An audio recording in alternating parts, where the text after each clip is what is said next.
Imagine the show Crazy Rich Asians, but in real life, giving you the best relationship advice of your life. This isn't fiction, but reality. Ramasani, how do you do?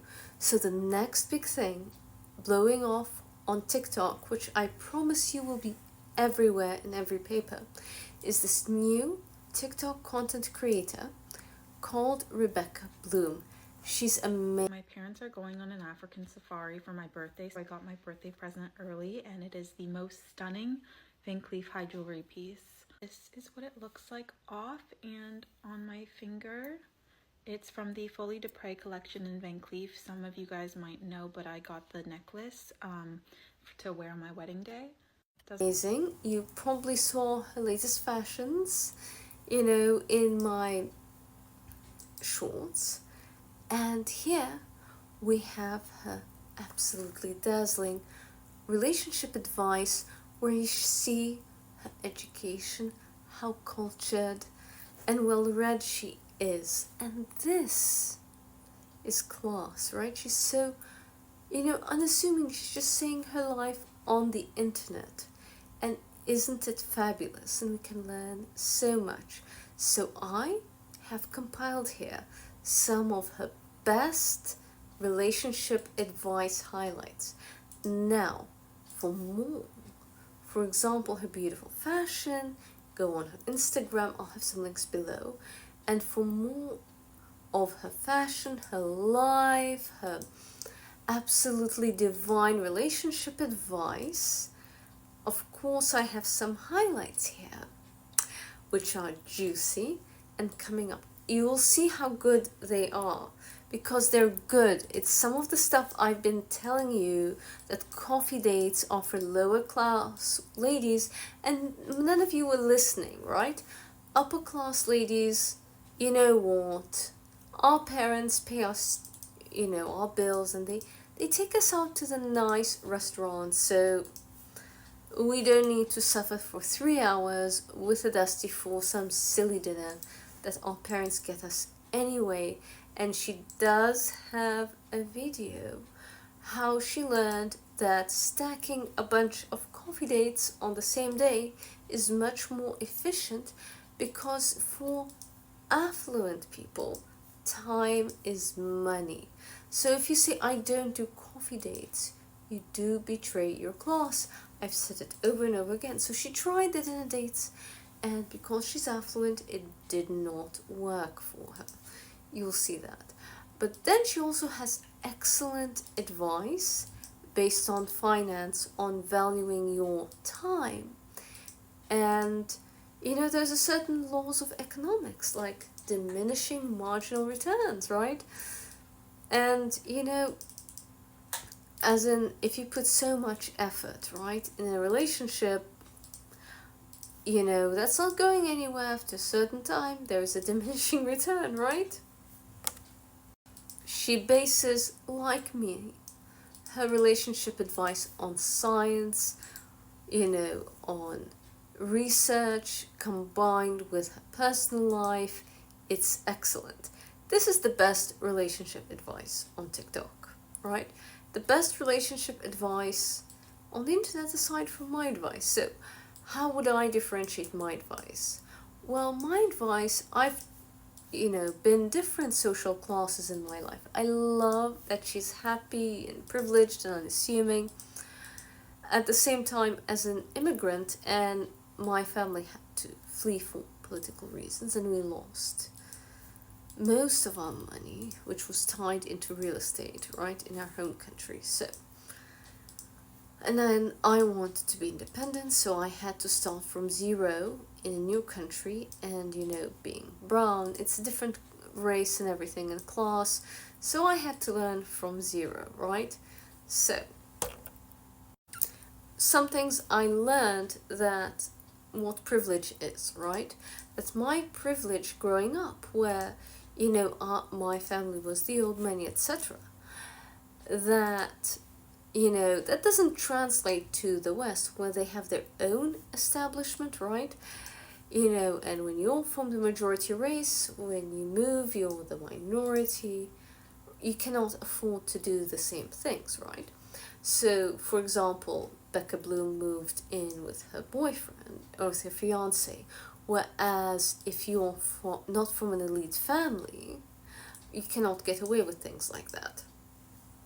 I'll talk more later, but without further ado, Becca Bloom and her fabulous relationship advice. People always ask me why my fiance buys me so many gifts, and the funny thing is, I'm not the type of person to be directly asking for what I want, especially not when it comes to gifts, because I just find it way too awkward and uncomfortable. But my secret here is positive reinforcement. Relationships thrive not just on love, but also the art of encouraging behavior that we truly appreciate. It's less so about making requests, and it's more so about shaping moments that you want to amplify. Take gift giving, for example. Maybe at the start of your relationship, your boyfriend or girlfriend buys you something that you might have not necessarily picked for yourself. Instead of going with my gut and, just smiling and saying a polite thank you, I lit up. I acted like they just handed me the most thoughtful thing in the entire world, and that reaction, it creates a powerful association in their mind, which is that in this case, gifts make me happy. It doesn't have to be about gifts. Depending on your love language, for example, acts of service or physical touch, you want to find ways to create positive reinforcement in your day-to-day life. So it not only makes you yourself feel happy, but also makes your partner feel really fulfilled by making you happy as well, which I'm sure they want to do. So it's really important to communicate that, even if you don't want to directly state it, because ultimately, whatever it is that matters most to you, you want to make sure that your partner shows up for you in that category. Disclaimer, I don't know anything about anything, so please don't come for me. This is just an answer to a question that I get asked a lot, so whether it be intentional or unintentional positive conditioning, that's the reason why that my fiance buys me a ton of presents.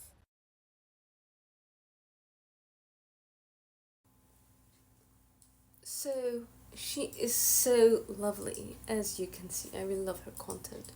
Now, as I said earlier, one of the differences between my content and her content is that she has the fortune to have been in privilege all her life, where I grew up in privilege, but we had to flee for political circumstances. There were a lot of changes, and most of our wealth was tied in real estate, so we lost most of it. But we were alright. But then I also wanted to be independent from my parents, and I started from zero in a society where, there's a lot of stigma towards Arabs and Muslims in North America, right? They don't like you because, there's a certain lobby, and it doesn't matter what you do, they will always hate you. There'll always be a stigma because of a certain lobby in the United States, okay? I won't name names. And it doesn't matter if you're Emirati and you're holding the flag at the lobby left, right, and center and waving it, they don't care, okay? Prejudice is prejudice, There is nothing you can do about it, no matter what you do. It's, if you're Arab or Muslim, it's always going to be there. Even if you're the model minority or the good one, you're going to save the same face as, same racism that someone who has one of those, covers themselves up, has a keffiyeh, on top of a niqab, runs around like Yasser Arafat, runs around dressed up like Hamas, has a pro-Hamas sign, runs around, right, with that sign, and, says some anti-Semitic slogans, and, I don't know, that burns something down and commits some crimes, and is not a model citizen at all, and terrorizes some local populations, right? Of course, there'll be prejudice towards this person. But I have the same prejudice towards me regardless of what I do, just because of my ethnicity and how I was born. There is nothing I can do about it at all, okay? I can change my last name, but people will Google, people will find that my last name is Masani. It does not matter. There's nothing that I can do to reduce prejudice towards me, I can, be the most MAGA, most Trumpian, most whatever. I mean, if you know, you know, okay? A pro that lobby, and I will face the same prejudice as a pro Hamas niqabi. It does not matter. So, when you find this out, okay, you have to accept this, accept life is unfair, and accept that if I do certain things on my way up, right, I will not get away with them the same way someone born in privilege who's Trump's most important donor would. I mean, if their parents are Trump's number one donor, you know, they'll be above the law, and I'm not, okay? If I want to get ahead, if I want to get ahead in my dating and career, I cannot afford to make the same choices quite often, right? And this is what I teach. And I have to not see myself as a victim, because you don't have that privilege until you are Donald Trump, okay? So that's why I would disagree with certain things with Becca Bloom. She can afford to live with her fiance, whereas my ladies, my clients who moved in with their fiance, they would not marry them. So, and when they were living abroad with a visa, it would go beyond the visa. They would be there illegally just because of their fiance. So I said, don't be illegal for someone who's just not that into you because you moved in with him. So move home. And then immediately their fiancés apologized and they got married just because they bought a ticket home, okay? So that's just male psychology for you. If your family is so powerful that their name speaks for you, no one can mistreat you, you can live it with your boyfriend and you won't be a parking spot. Like my past video talked about this. The rest of you, you move in with your fiance, you move in with your boyfriend, he will treat you far worse and take you for granted. You're no longer the dream girl, you're the parking spot. So watch out for some of those things that are, you know, from privilege. Also, like, she can afford to take pictures on a yacht, she can afford to wear mini skirts. So I teach level up from the point of view of an immigrant minority lady moving her way up, making mistakes and learning, right? Because, you know, there are things that I can afford to do when I was growing up that you cannot afford when no one knows who you are in high society as you're moving up. A great example was when I went to private school. Everyone knew everyone. And also everyone knows everyone's body count and who did what with who, and everyone knew that my body count was 0 and I'm traditional, okay? So in my private school, I wore a skirt that was 1 inch shorter, and this is the Middle East. It was a total accident. I didn't realize it was shorter, you know, and all the white girls who had boyfriends whose body count was far greater than 0, they were complaining, how dare she, how dare she. I said, I'm sorry, I didn't realize. So they brought it up with the principal, who, you know, didn't know how to say, well, you know, we're not sending her home because it's clearly an accident.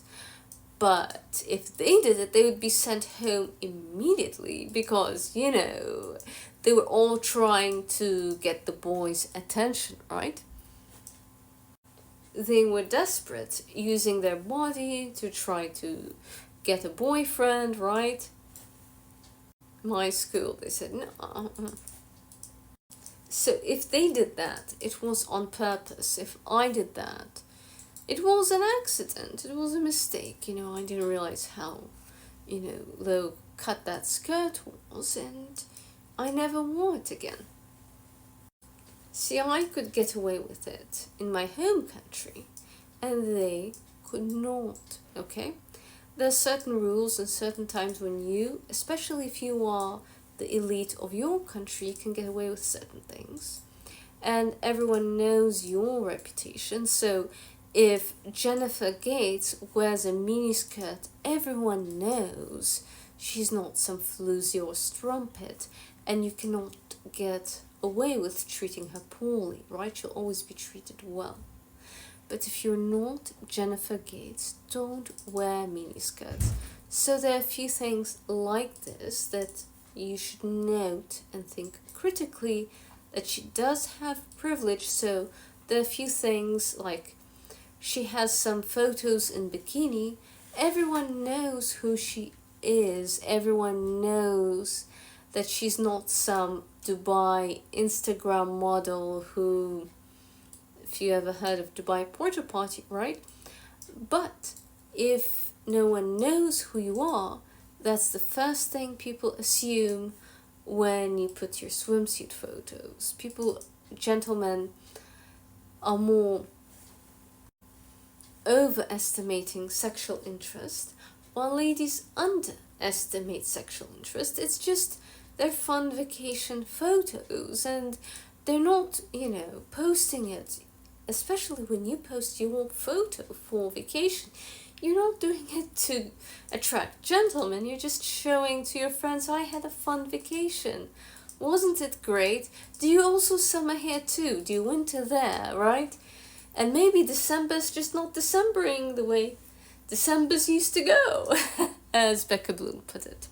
So, for most of us, a bikini photo, a photo in a miniskirt is innocent. But if gentlemen don't know you because they didn't go to private school with you, they assume it's not innocent until proven otherwise. But most elite, they go to private school together and they all know each other. They know who's who, and if that's the classy girl and she has a bikini, well, it's because it's her family vacation photo. There's nothing more to it, they know. But if they don't know you and you have a photo in an elite location and you're in your bikini, they assume, that you might be a high-end escort. So if you do watch my videos, how not to come across as a high-end escort, but be aware of little discrepancies like that of course she can get away with and you cannot.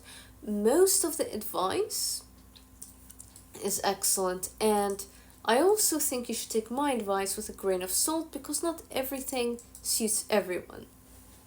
Here are my best dating tips for those who are looking to date for marriage. For context, I'm engaged to the most amazing, wonderful fiance who does everything for me. He buys me everything I want and more, and also wakes up with me at 5 a.m. for my work every morning just to pack my bag. First things first, don't obsess over men. Humans are wired to desire what is scarce and uncertain, so by you doing that, it kind of gets rid of the mysteriousness. Multiple research studies on relationship dynamics have confirmed that excessive pursuit lowers perceived value. Sadly, the more we obsess over a man, the less they value us.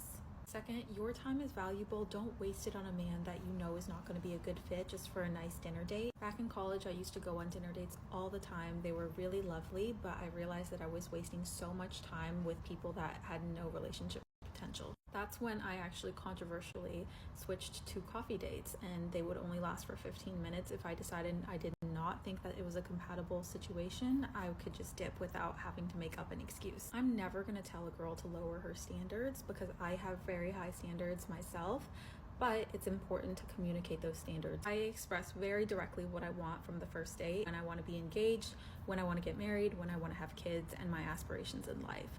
So if they don't align with the other partners, then you know it's not a good fit. You can say, here are my expectations. If you're unable to reach them, then you can find someone with lower expectations than me, and I can find someone who can. I'm not trying to be harsh or anything, but I think that's just the reality of things. From my experience, men have found it to be attractive for me to so directly state exactly what I want, so neither of us waste our time. Ultimately, it's about vocalizing and enforcing your standards, having self-control, and most importantly, staying calm the entire time. I don't usually do this sort of content, but I know a lot of you guys have been asking me about my relationship and things like that, so I thought this could help. This is just my opinion on things. It's not necessarily the right way. One of the little tricks that I learned when I first started dating is that men don't fall in love with you, they fall in love when they think of you. So this actually means that when you're at the very start of the dating phase, it's good to actually create a little bit of distance. This is actually backed by multiple studies. Psychologically, anticipation and reflection fuel more attraction than constant presence. Studies show that the brain craves what it can't immediately have thanks to dopamine as well as the Zeigarnik effect, which essentially states that unfinished experiences stay at the top of our mind. Unlike women who process a lot of our emotions through conversation due to higher limbic system activities as well as oxytocin response, men often process feelings through solitude, relying on cognitive control as well as introspection. My point here is that distance doesn't make him forget about you, it actually makes him realize that he misses you. I don't think I've ever told anybody this, but the first time my fiance said I love you was right after we were 10 days apart. It's not necessarily about playing hard to get, but rather letting absence kind of work its magic. Again, I don't know anything about anything. I'm just yapping in my hotel room because I'm bored. So this is just some of the experiences that I've had and things that I found helpful. So hopefully this helps someone. If not, I am sorry. Hope you guys have Becca Bloom be the next great sensation. She'll be on Vogue, CNN, BBC, and everywhere. People absolutely adore her because of her unassuming, kind personality. She's not a look at me, Isha, look at me in your face. She's just being herself, delightful and happy, cultured, educated, kind, and trying to add value. We can all learn from her and enjoy her content, so without further ado, here are more of my favorite Becca Bloom relationship advice videos. Which one did you find the most interesting? Physics explained my dating problems better than therapy ever did. If NASA wrote the rules for dating, this would be them. Number 1, a supernova situationship. A supernova burns bright but collapses quickly. In dating, if it starts too intense, often expect it to burn out. Fun isn't forever, know when to exit. Ooh, science. Number 2, gravitational pull people. Black holes pull everything nearby, and some people do the same with your energy. Dating tip here is if you always feel drained after hanging out with them, cut the orbit. Energy is limited, protect yours. Number 3, entanglement theory. Ooh. Number 2, quantum entanglement means two things stay linked even when far apart. That's why certain people linger in your head. If someone still controls your emotions from a distance, you're entangled. Break it or stay stuck. Next, we have Doppler effect flirting. In physics, a sound's pitch changes as it moves far away or closer. Oh God. This is cranberry juice, by the way. I'm not doing anything scientific. That was sour. It's unsweetened. The dating tip here is to pay attention to the frequency of someone's attention for you. If it only spikes when you pull away, it's a strategy, not sincerity. I work in finance, and I recently met up with an investor that passed up on a huge deal. When I asked him why, he said, "I'm not short-term greedy, I'm long-term greedy." He knew that taking the quick payout would cost him trust, future deals, and long-term leverage. He wasn't trying to be virtuous, he was being strategic. The famous Stanford marshmallow experiment showed that kids who could delay gratification for a larger reward down the line had a much better long-term outcome. That's the upside of being long-term greedy. That strategy only works when there's something real on the other side of the weight. Sometimes the long game is just a game. If there's no compounding value, no structure that rewards patience, no growth to be had in the long term, then playing it safe doesn't make you wise, it just drains your time and energy. I think this also translates to dating when it comes to situationships. Maybe if I just hang in there, it'll eventually turn into something. But if the other person isn't showing up with long-term value, then what exactly are we investing in? It's not about being impulsive versus being patient. It's about knowing when each route serves you most, knowing when to pause, when to commit, and when to walk away. Because ultimately that kind of discernment is real ROI. One of the most important lessons that my parents taught me was that if you are easily reactive or easily offended, you are making it easier for others around you to manipulate you. Let me explain why. Research in game theory shows that predictable reactions make it easier for someone to control the dynamic. For example, that coworker that just knows how to get under your skin. Constant emotional engagement also drains your mental capacity and energy, leading to more impulsive decisions and also making you more likely to accept behavior that you wouldn't otherwise. The more you react, attract, the more power that you give away to others. I think this also applies to early stages in dating when you can't fully trust someone just yet. Reacting to every tiny little thing will give them more leverage when it comes to shifting the power dynamic. I think that women that garner the most respect when it comes to initial dating phases aren't the ones that react and fight every single battle, but rather the ones that selectively and strategically choose when to engage in them. Obviously, this doesn't apply in long-term relationships where trust is already established and working through conflicts strengthen the connection. Key here is knowing which emotional investments are worth it, and oftentimes in the early stages, it's simply not. I think my point here is to not let the opinions of other people that might not matter in the long term affect you, because when you react, you're giving them power and resources to manipulate you down the line. Save your energy for the relationships that do matter long term, and obviously don't tolerate any disrespect from them. Every tiny little thing will give them more leverage when it comes to shifting the power dynamic. I think that women that... My dad once taught me that in business negotiations, your power lies in your ability to walk away at any given moment, and I think the same applies when it comes to dating and relationships. Let me explain why. If your partner believes that you will stay no matter what, there is no urgency or incentive to put in much effort or improve. Without the risk of loss, there's no incentive to do more, to grow, or make things better. A strong relationship thrives on mutual understanding and consistent effort from both sides. Second, as a perfectionist myself, this was difficult for me to accept, but there is no such thing as a 100% perfect match. We live in a society that is obsessed with perfect compatibility and constant optimization. This inevitably shapes the way that we view relationships and how we set our expectations. To that end, I think compatibility is not something that we discover, it's something you build together over time. In my opinion, if they check 70% of your expectations and 70% of the boxes, you can develop the 30% together over time. I don't know if this is too harsh, but I think long-term successful relationships require more than just love itself. You know, anyone with a brain and pulse can fall in love, right? But that's not enough to sustain a relationship. You know, there has to be constant communication as well as understanding and trust and effort put into that relationship.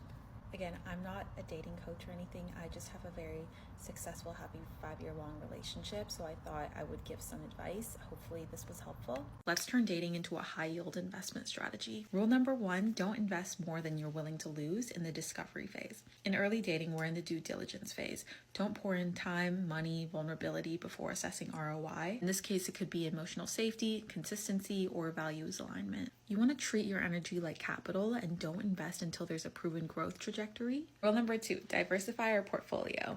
Until someone's explicitly offered us a deal, aka a relationship, don't act like you've already merged. Talk to multiple people, learn your preferences, and observe patterns. But when it's time to lock in, consolidate, commit, and optimize that one investment. Rule number 3 is exit early when the fundamentals aren't sound. If the core values don't align or the emotional books don't balance, cut your losses and leave early. Staying out of ego is a profit move. That is it for today's lesson. Not that I could teach you experts anything, but I just thought it was a fun little metaphor to play around with. Let me know if you guys want more videos like this. Now that I'm done yapping today, I actually have to get back to work. So let me know which of her content did you find the most useful. Please comment below. Please like or absolutely hate, share and subscribe. Arrivederci.